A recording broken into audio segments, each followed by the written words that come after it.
Hello, and welcome to a football edition of our still testing episodes. We are Jaggu and Tarana, and we are choosing to do a football special, even though both Jaggu and I know nothing about football, and even though Jaggu looks a little bit like a football sometimes. Watermelon. Watermelon? Are you choosing watermelon, Jaggu? No, actually, Laddu. I prefer to be Laddu is good. I prefer to be a beach volleyball. खास करके the women's Olympic team wala beach volleyball. My God, they look so good. They will be spanking me, I tell you. That's right. That's the direction we want to go down on this. No, why not? Okay. All right. Okay. So some like huge bawal has happened in the world of football, and the entire world is talking about like how can they do this to the game of football. And no, now it's getting so bad that they have decided they want to change the shape of the football. No, they're going to make it a triangle. Don't confuse people. It's going to be called a foot try. Shut up. It's damn bad, I tell you. How can they think of these things, I tell you? Anyway, what else is there? Jaggu, listen, you, me, and everybody here in the viewing is not going to be able to participate in any hot discussion over the next few days, because we will have no idea what people are talking about, and it's not fair, and how can you do this to the beautiful game and all, because these are the kind of sentiments that are everywhere across social media. Since we don't know anything about football, we decided to get in our resident experts. One is a guy that you should be familiar with. He's an ex-colleague of ours, Dipp, or Dipper, D-I-P-P, Dipper, who besides being a fantastic on-air RJ and all, he also happens to be a crazy football fanatic. And the other gentleman is Ratan Postwala, who is another dear friend, also a football fanatic, also a football coach, and also writes for BR. He said BR, and I'm like, Baskin Robbins. BR Chopra. Then I googled, and it is the Bleacher Report. The Bleacher Report. I don't know how, Jaggu, the Bleacher Report, like you know what it is. What is it? You don't know Bleacher Report? I didn't know. What is it? Yeah, that's the football update thing. Sometimes you get stuff on the Bleacher Report faster than you get it in the news. Okay, Jaggu's good with research, so he knows this. But it's basically... I just made it up. I have no idea. I fell for it. Well done. Anyway, so he also writes for it. So he does know what he's talking about. Deep is going to try and poke holes in his theories. And the two of us are going to ask the dumbest questions about football to represent you.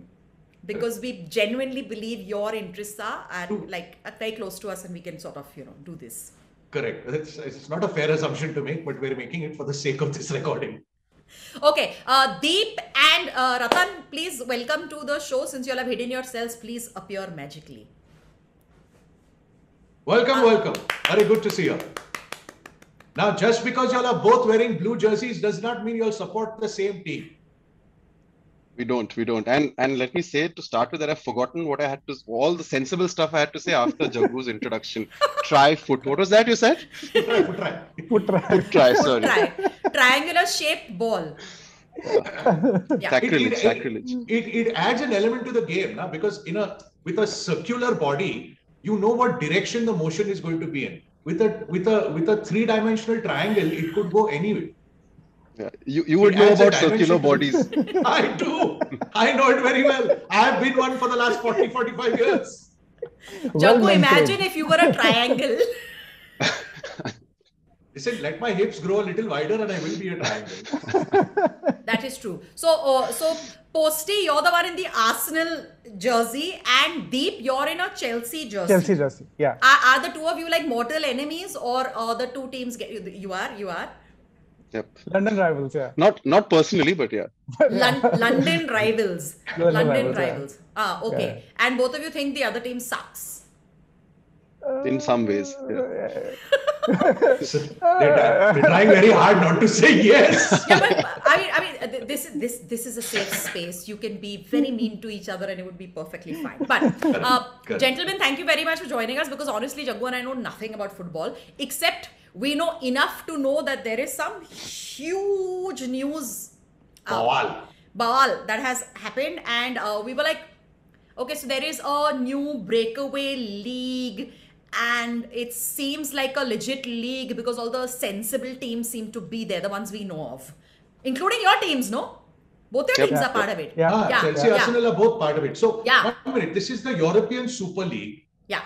We're talking 12 teams from, well, 6 from the UK and 6 from Europe. Eventually, there will be a load of 20, if I'm not mistaken. Yeah, Now Chal, just, these are the 12 teams. now just break it up for me. What is the point of this? Deep, you want to go ahead? No, Okay, Posty, I'll you start. Yeah. All right. Okay. So, I think you got to go back into history a little bit, and if you allow me to, I'll do that. Okay. So about 40 or 50 years ago, football was a fairly simple sport. It was just a sport.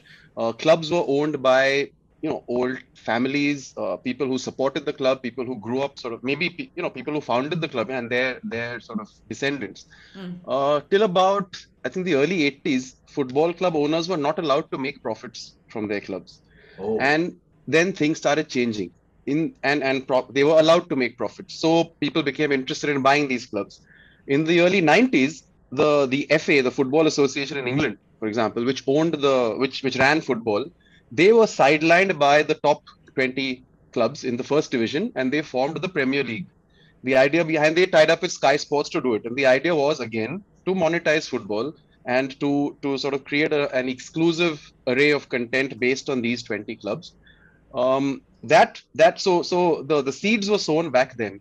The Champions League's predecessor, which is Champions League is the European tournament for the top European teams. The Champions League's predecessor was the European Cup, which was a knockout tournament, which meant that a really top team like Real Madrid, for example, could get knocked out after one game.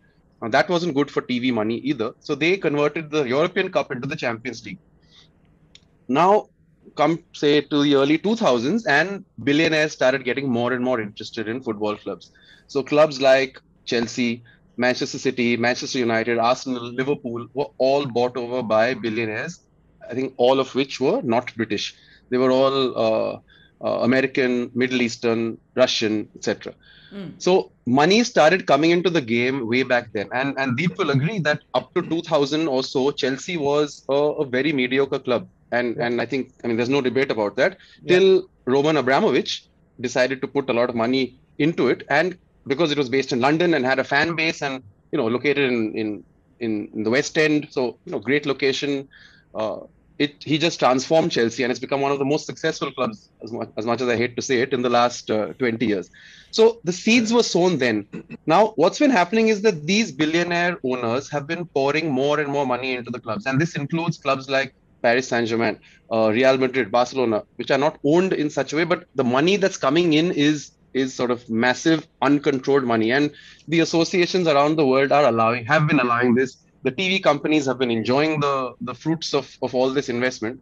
But what these clubs want to do now is to take some money out as well. They want to make money, and I don't blame them. If you allowed them to put money in, they want to take money out, and the current form of taking money out is not proportionate to the way the money is put in. So if you understand accounting, the debit side of your profit and loss account follows capitalism, and the credit side, which is the income side, follows socialism, and that just can't work.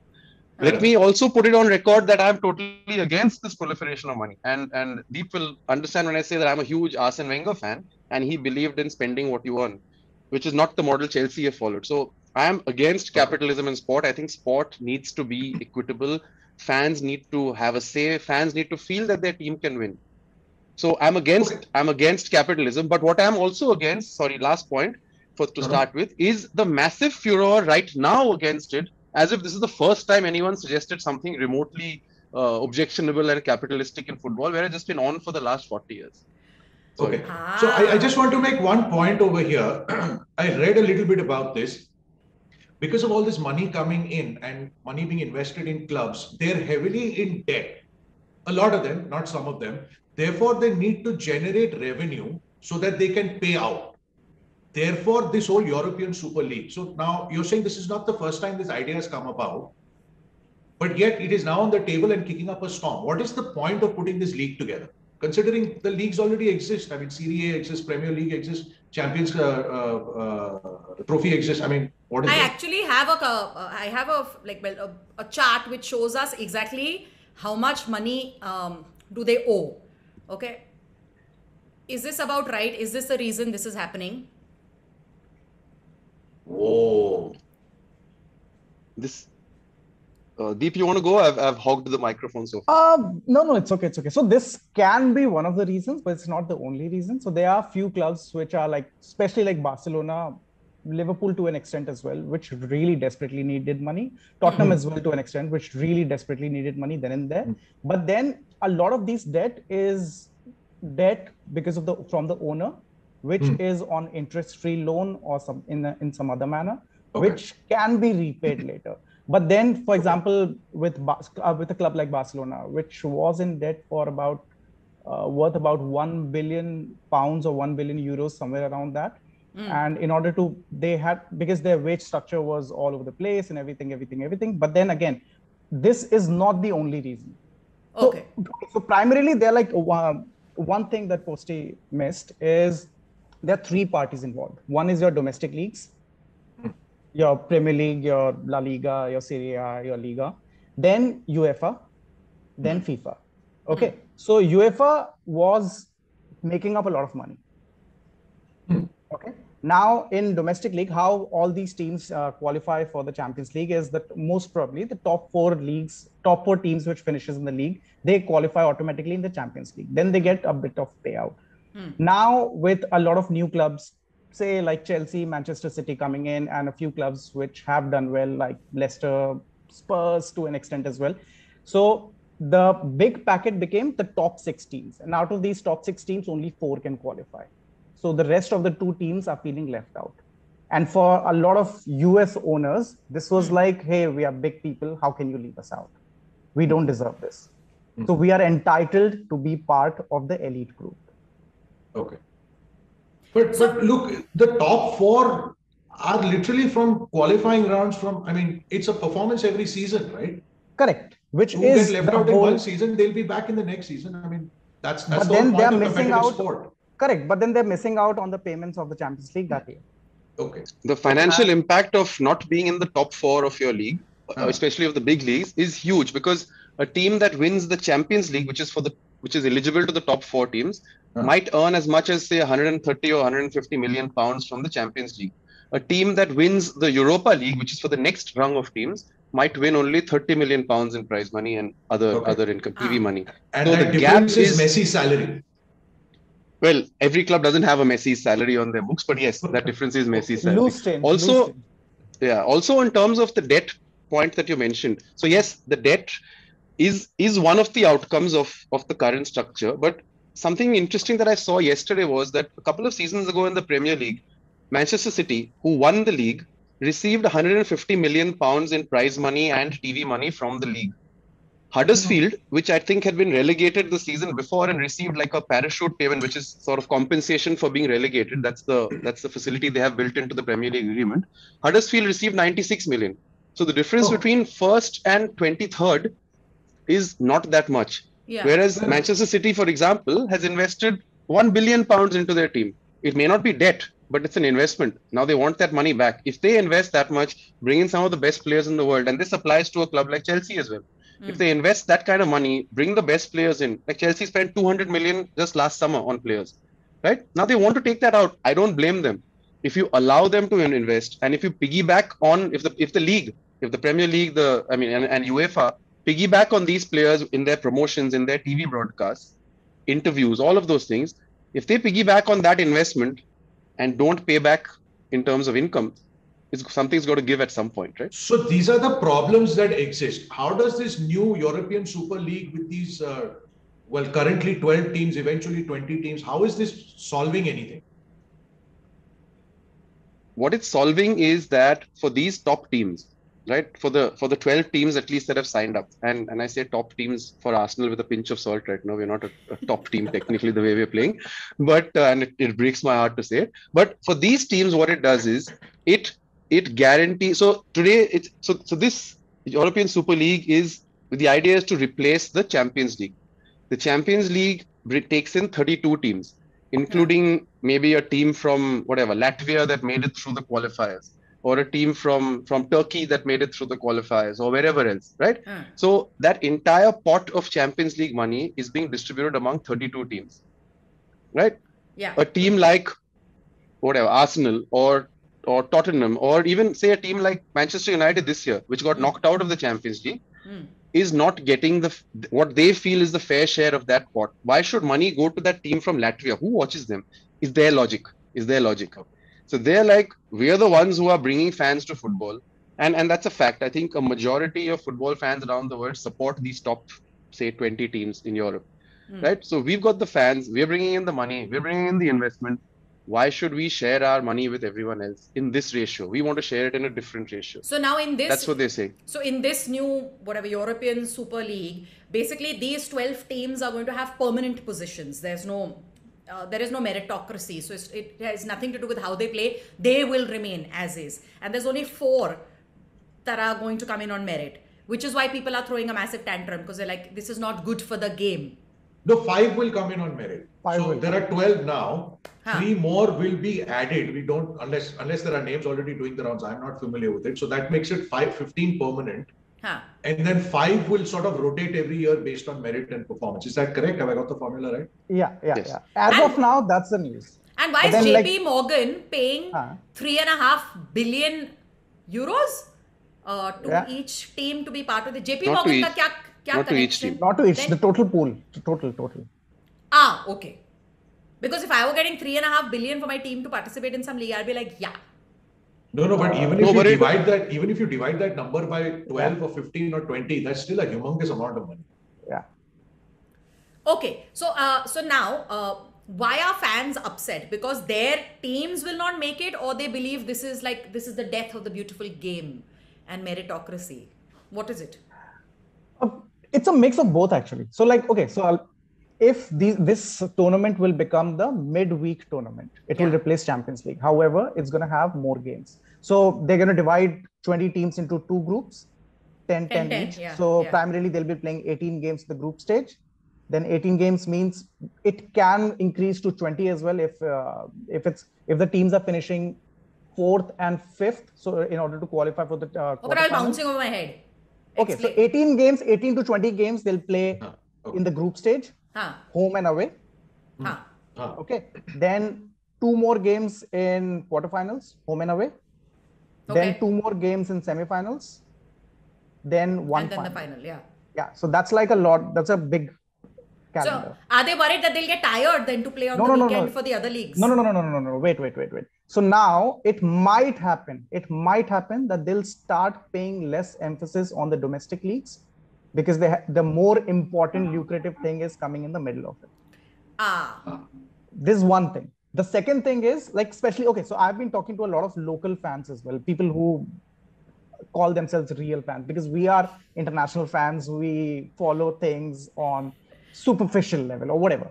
So the real fans are what, like British and European people? Local fans. People the ones who live in Chelsea and live in the West Manchester. London. Okay. So they grew up. The ones who support their teams irrespective of how well they do. By and large, most fans in outside of these countries support the teams because they're likely to win. But that's Arsenal fans as well, right? All over the world. No, of course. Absolutely. No, I didn't. I think in my case, it's passed down from my dad, who's been a supporter since the 50s. But I agree, including Arsenal. Although now, that's why no one supports Arsenal now, because they're not likely to win.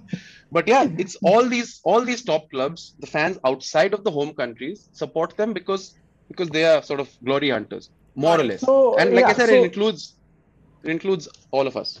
Got it. Yeah, so I understand because of IPL, right? Everybody supports their individual cities because they are from those cities. So those are the local people. So if I just want to say I support Chennai Super Kings. Let me be very clear about this. I have never lived in Chennai, but I have my reasons. Jaggu's invested in Chennai Super Kings. He's bought shares. I got money riding on it, baby. So one is this thing that they might ignore the domestic league, Premier League altogether, which is a worrying thing. The local rivalries and all these things, as football is part of the social fabric, that entire thing the purity of the game will go away because it will become very commercialized. The second thing is because pyramid structure has been part of the European football culture. The franchise structure is part of the American sports culture, like NFL and all. So NFL is primarily you have a small club of billionaires who own teams and everything. So the games are not that interesting. So that's one of the things that people also say. Then along with that, people now think that the charm and what the club stood for in the past, that will go away because there's so much money, the commercialization, the corporatization So is what do coming the in. clubs stand for? I mean, it's football. What do they stand for? It No, don't make depends. that face. What are you doing? I'm wondering. No, it depends. So actually, they do a lot of local things. Chal, but then, Chelsea. Okay, you're a Chelsea fan. Matlab, you do a lot of things, but then honestly speaking, if you ask me, other than Liverpool as per se, who call themselves a socialist club and everything, club of the people, I don't think any of the clubs really stand for even a single thing. I don't think so. What do you think, Posty? No, I think they do to the local fans. I was fortunate enough to live in England and actually go and watch Arsenal games home and away while I was there. Now, when you think about going for an away game, for example, an away game is a game that is held at your rival stadium, right? Yeah. If you have to make a trip to, say, Blackburn, which I did once, right? Blackburn is close to Manchester, right? The game was at 3 o'clock. I had to leave my house at 7 a.m. and I got back home at 11 p.m. And these fans are doing this 25 times a year. And those who are in Europe are making trips to whatever, Azerbaijan or Luxembourg or wherever. These are long trips, these are expensive trips. And the median income of a football fan is maybe 30 or 40,000 pounds per annum. So you can imagine how much this stuff costs: ticket prices, hotels, air tickets, match tickets, whatever. So I think the clubs do stand for something.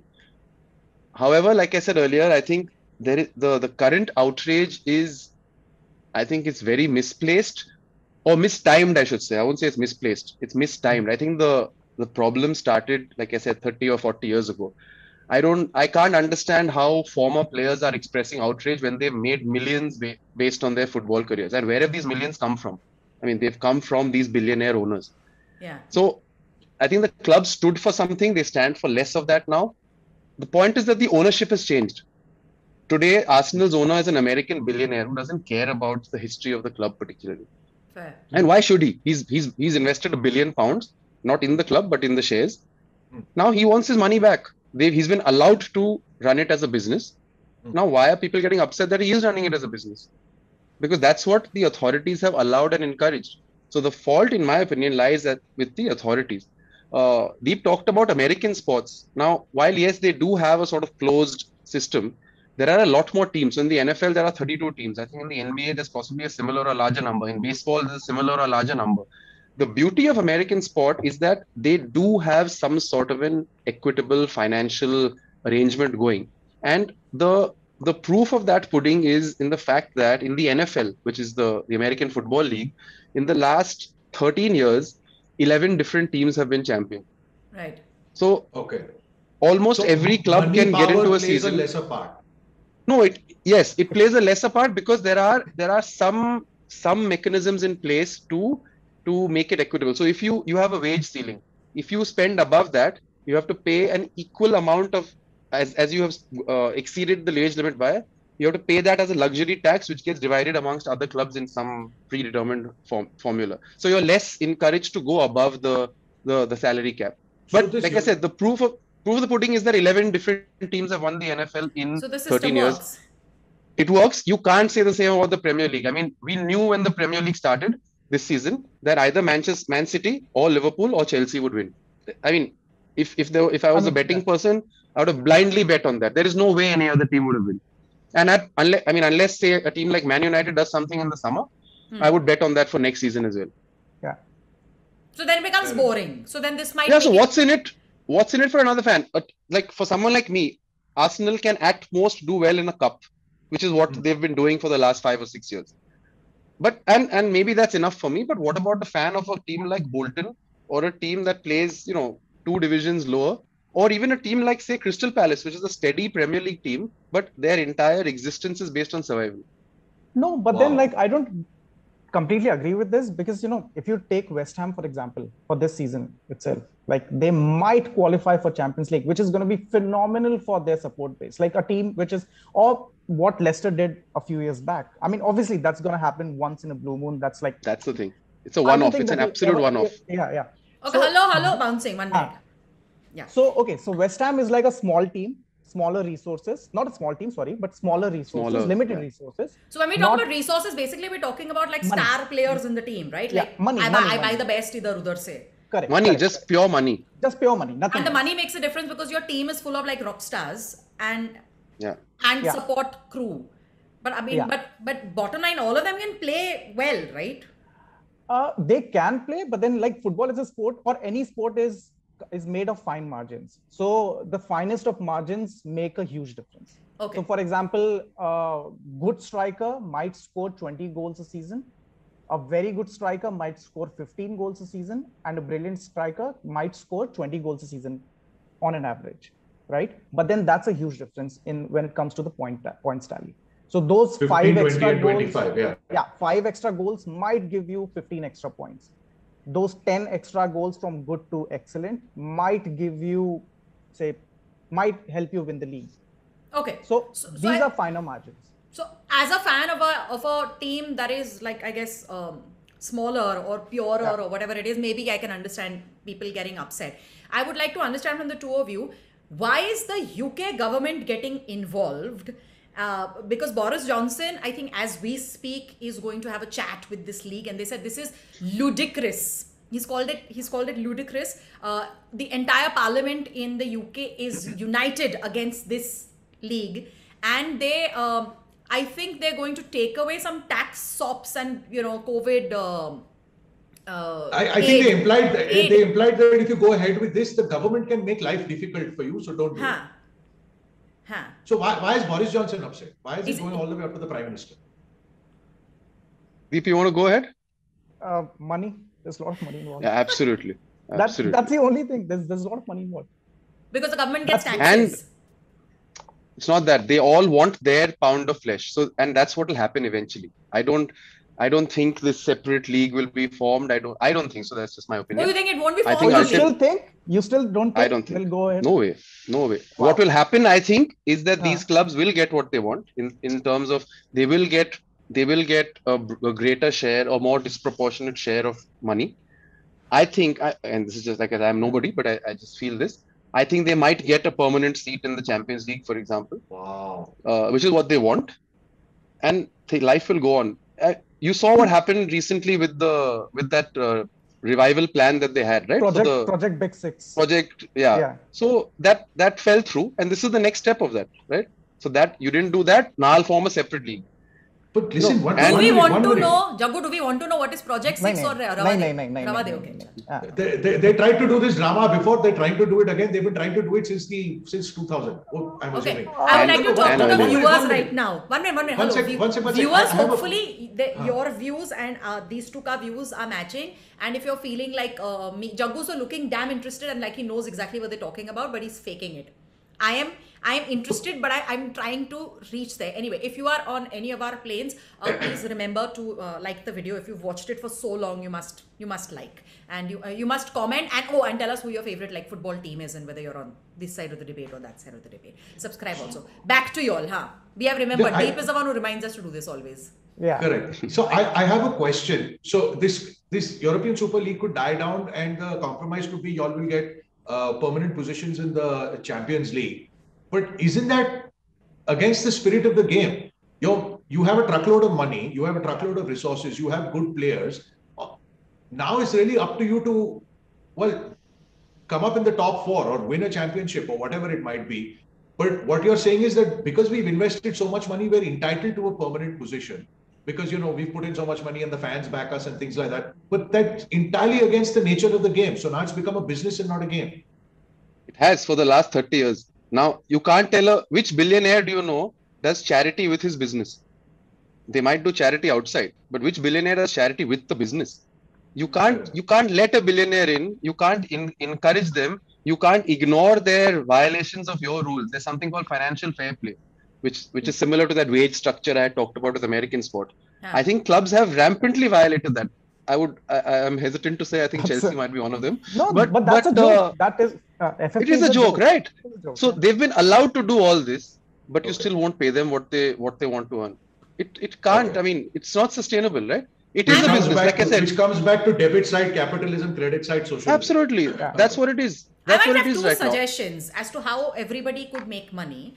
See, all the big billionaires own a certain number of clubs, right? And the others are not owned by such rich people. Can we find more rich people, like get like Bezos and Elon Musk to buy the rest? So then everybody has invested the same amount of money, and then everybody will be sort of equal. It's difficult, and I'll tell you why. Because the billionaires choose which clubs they want to buy. Like I said, why did Abramovich choose Chelsea? It's based in London. It has a large fan base. It's located in a fairly posh part of London, and it's an older club. It's got a large enough stadium, about 45,000 seats. So they'll pick wisely. You won't pick a club in a town like Bolton, which does have a club, because Bolton might just have 100,000 fans worldwide. Might. Oh. Whereas Real Madrid might have 200 million fans worldwide or more. Chelsea might have 50 million fans worldwide. Also, that's the there's one reason. more I mean, thing. you have to sell shirts as well. Remember, you have to fill your stadium. You've got Also, to do there's that. one more thing. Like, especially in Europe, football is a part of the social fabric, social structure. So there are a lot of clubs which are supported, which are actually working class people's club. So people who work full day, then they want to have some leisure, and that's the only leisure that they have, other than drinking or whatever. But then it's part of like your social fabric. So then if all the billionaire owners are coming in, they're investing money and making that club a super club, which is the correct word in this context, then it will lose out the entire fabric as well, the entire character of that club. And do you think any of the big footballers like Messi or Ronaldo and all, who have made, in my opinion, have made more than enough money already, they suddenly say, "Acha, chalo, okay, to make it a level playing field, we will all now take same salaries as everybody else." So then even if they want to, their agents won't allow them to. No, because with the pandemic and all, I was hoping they would all say, "Okay, this year don't pay me." Yeah. They might be doing something in their individual capacity, but aage jaake for the rest of their relatively short careers, they're not going to say, "Acha, don't pay me." I mean, I'm at the top of my game in the world. I am one of the top 10 players in the world. I want to make money. It's unfair as well. I mean, how can you expect that? Like, as an individual, will you do that? Yeah. Unfortunately, she will. Sorry. The more money. Let me rephrase. Jaggu, will you do that? No, pagal hai kya?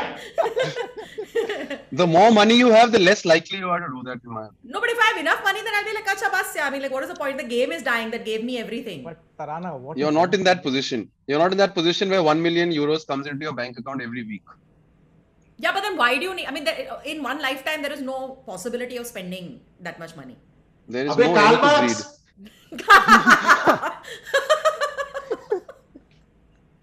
I don't know.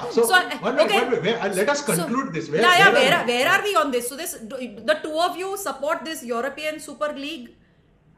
So one thing, I think they'll go ahead with it because I feel this is not a negotiating tactic anymore. They have used it in the past couple of times, and एक ही tactic को कितनी बार इस्तेमाल करोगे? Like, you have to come up with something new. And the way both parties are firing shots, I think they have crossed that place wherein they can come back, sit on the table. And also with COVID and everything, the way a lot of big clubs need money, like Real Madrid, Barcelona and all, I think they will go ahead with it. However, I feel like it's going to be a massive change if they go ahead with it. But then I want to see how exactly the domestic leagues are getting affected. Like, especially for someone like me who is consuming football a lot these days, I think it will be pretty good. But then again, I'm not a local fan. Okay, fair enough. Posty, where are you on this? So I'll reiterate what I said in the beginning. I am not a fan of unlimited money in football. I have never been. So the legendary manager of Arsenal, Arsene Wenger, was a believer in, like I said, spending what you earn. He was mocked by fans of other clubs. And I'm sure Dipp knows people who have mocked him. He was mocked by our own fans towards the end. Fans as well, yeah. Right. Now, when Arsenal are doing exactly what those fans possibly were implying they should do, which is to hell with all this socialism, spend money, and they kept telling the owner, bring money in, get better players, etc. Now, when they want to do that, everyone's up in arms. And I'm like, what do you guys want actually? Like, where will the money come from? The Arsenal owner put in £1 billion to buy his shares. He took a 3 million dividend a couple of years ago, and there were riots. What's 3 million out of 1 billion? It's nothing. And why is everyone sort of outraged at capitalism when you've allowed it and welcomed it and enjoyed it for so many years? So where I stand on this is, in principle, I don't like it. However, I also can't understand, and I'm somewhat amused at this outrage from all these so-called fans and pundits and former players. There's a guy playing at Paris Saint-Germain called Ander Herrera. He's a Spanish player. He used to play for Manchester United. He's come out with a statement yesterday saying this is terrible and it spoils football. He earns £300,000 a week and he is highly mediocre. Okay, so I'm like, what are you doing with that 15 million pounds first? Don't go against money when your bank account is sort of swelling by the week. So I think it's a lot of fake outrage. It's a lot of misplaced outrage. And the fault began 40 years ago when they allowed clubs to make profits. And if you allow people to make profit, they will make profit. Why shouldn't they?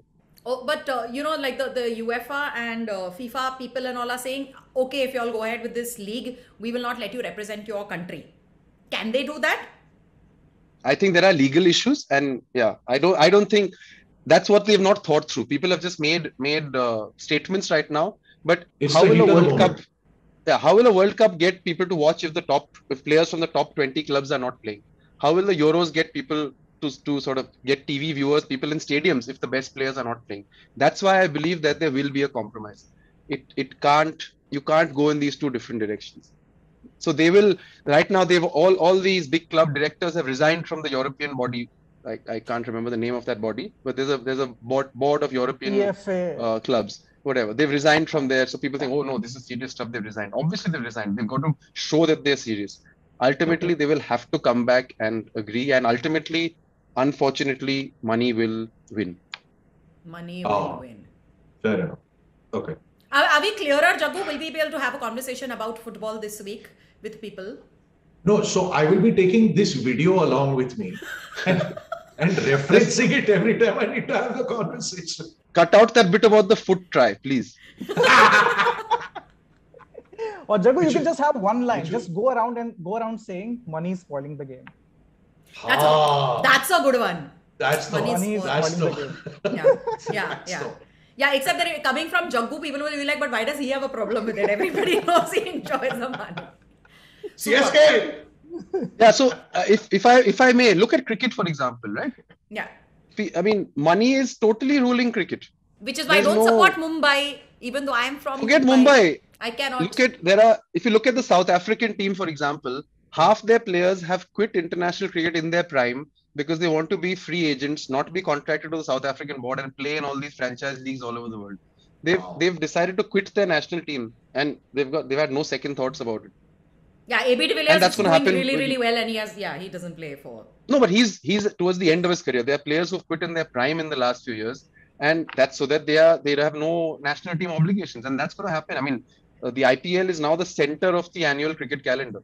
Why? Yeah. Because money talks. Yeah. That is very depressing. Come on, Jaggu, let's boycott at least IPL. I will have money riding on it. And the only socialist here. All right, okay, gentlemen. I have to track Mumbai Indians because that's where I come from. I have to track CSK because they have my money.